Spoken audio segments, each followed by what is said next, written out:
Our entire life spiritually is an endeavor to be able to communicate better to people and so forth, and understand our place and our role and our responsibilities. And yet, for every one of us who are truly spiritual, mystical, and that's what this is addressed to, we've never touched down here, we're not here, and the process of meditation, spirituality involves not reacting, not giving ourselves to anything of this earth life, as it were. Because we felt a transcendent presence since we were born, haven't we? The beauty around a childbirth, a wedding, a midnight kiss, walking along with your puppy late at night, holding the hand of your child, these mystical moments cannot even begin to touch the sense of all of us who are truly spiritual and have had a lifetime of experience in spirituality, where we actually know that the present world is simply a temptation, no more, no less. We're not worried about making it here in this world. We're proving ourselves, all the intricacies of personal relationships and responsibilities in the world, all of that is the temptation. Even thinking or breathing, a temptation. Experience, consciousness, a temptation. There is something beyond consciousness. And that's where this begins.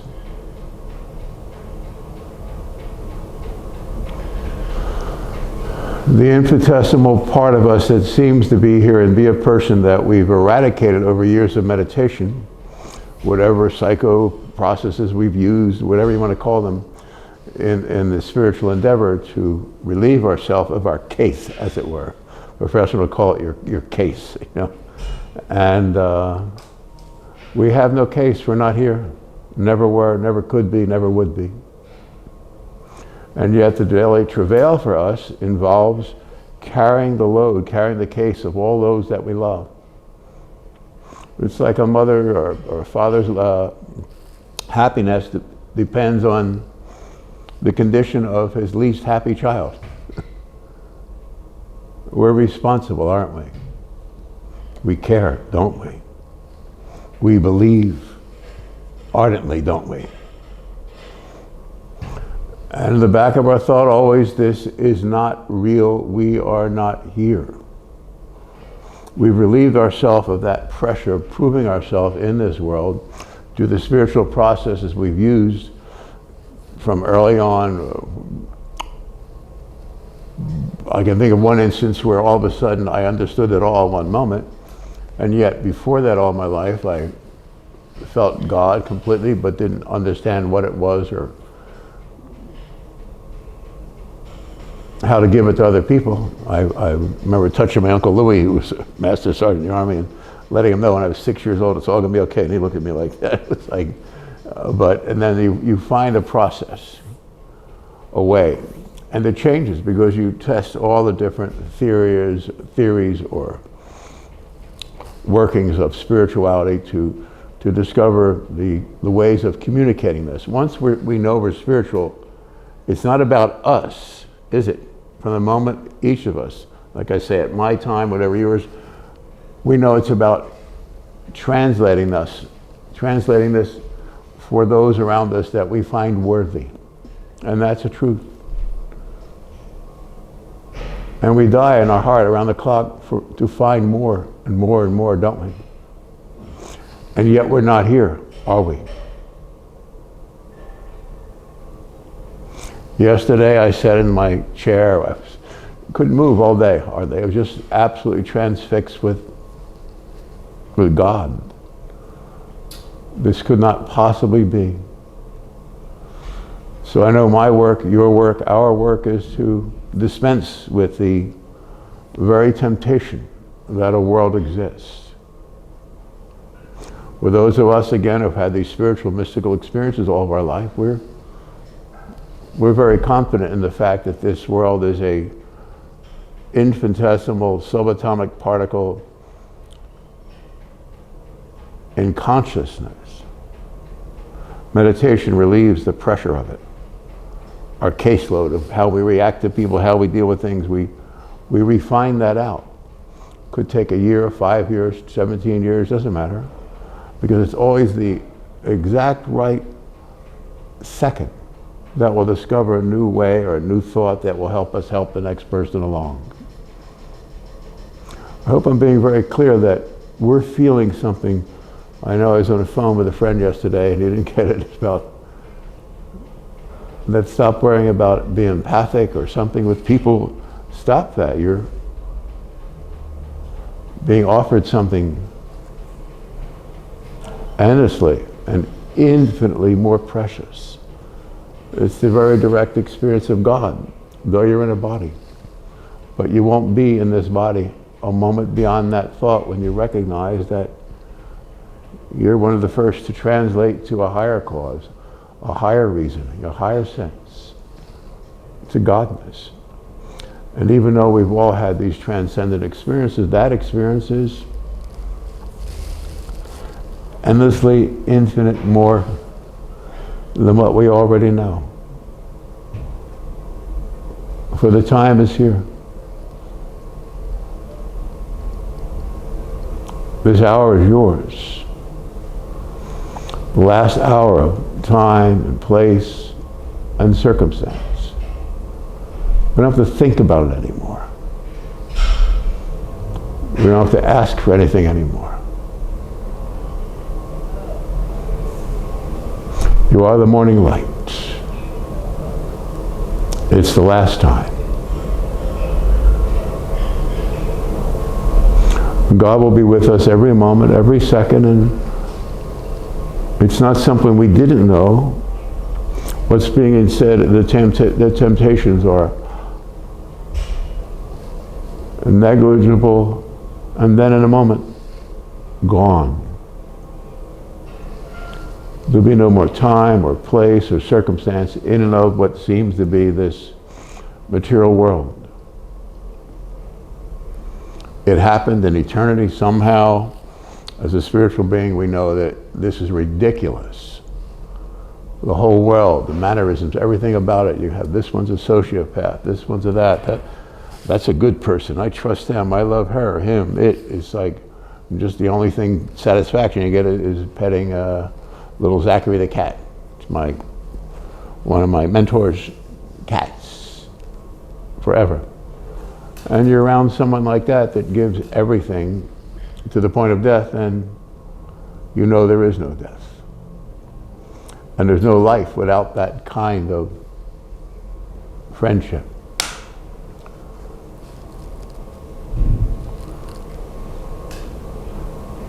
This is the last time. That's not a big deal to say to any of us who are aware that this is. That you are a transcendent light.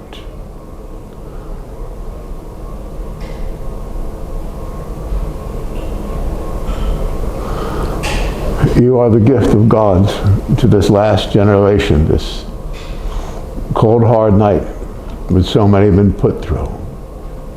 Are you not? There's nothing to think about, nothing to do. It just is.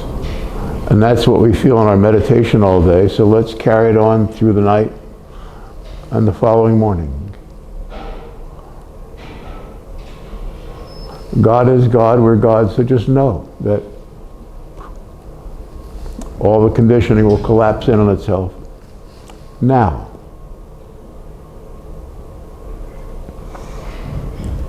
We don't even have to pray. It's more precious than prayer.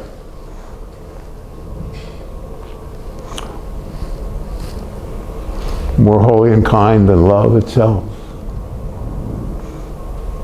We know we are this higher circumstance, this higher substance of experience called God. Beyond infinite ecstasy, it's something these human words cannot touch.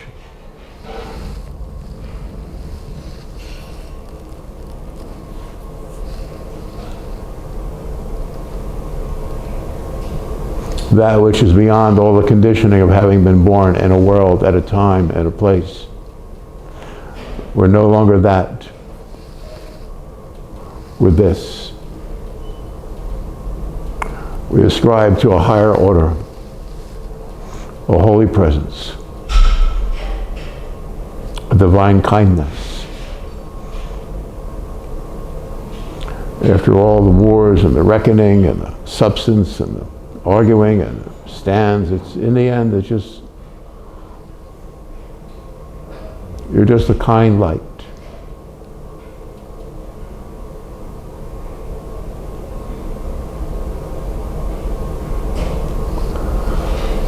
This is the last time.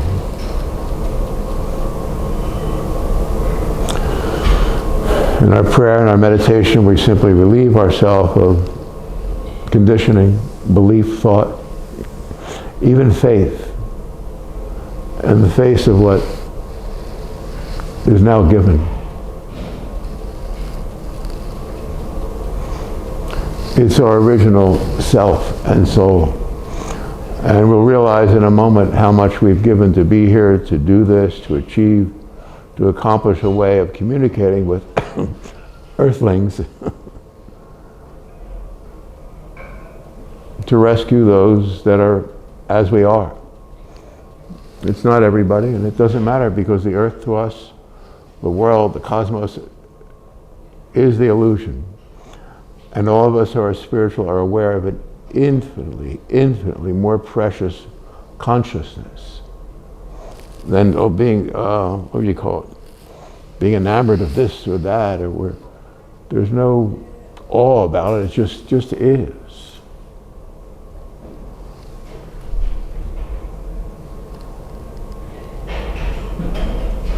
We just are. So we continue in our prayer, our meditation, our reflection, our contemplation. We let go and not react. For someone who's done this under extreme circumstances, to not react, no matter horrible circumstances, is a treasure to behold. You can walk through anything.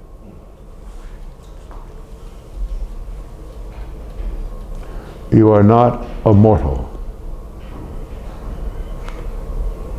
We are a soul. That soul is the presence of God.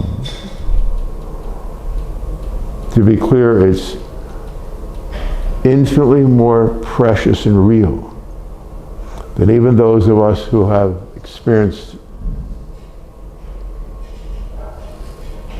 spiritual visions and so on throughout our life. What's coming to us now is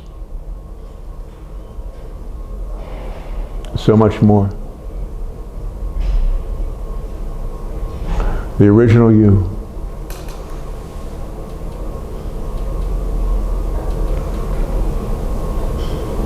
Before this mental illness of believing there's a life in this world, an earth life, there is not. So though we've lived through 60, 80, 100 years, 5 years, 17, 37, it doesn't matter. All of us have this awakening at a point, and it's just, oh. And then we keep going out there to try to figure a way to bring along those we love and care for with us. Make a living, whatever, it doesn't matter. It will happen, it will happen. For myself, I don't work for these things, it always just fell before me somehow. And with more pain and trauma than others, everyone trying to get me in some little detail of subtle corruption or concern or any other thought, because there is no thought. There's only Him. He's there, no matter what, to forgive, to forget. We're all set up in circumstances where we do the wrong thing, aren't right here or there, and it's subtle because we care so much. Let go of that. He forgives.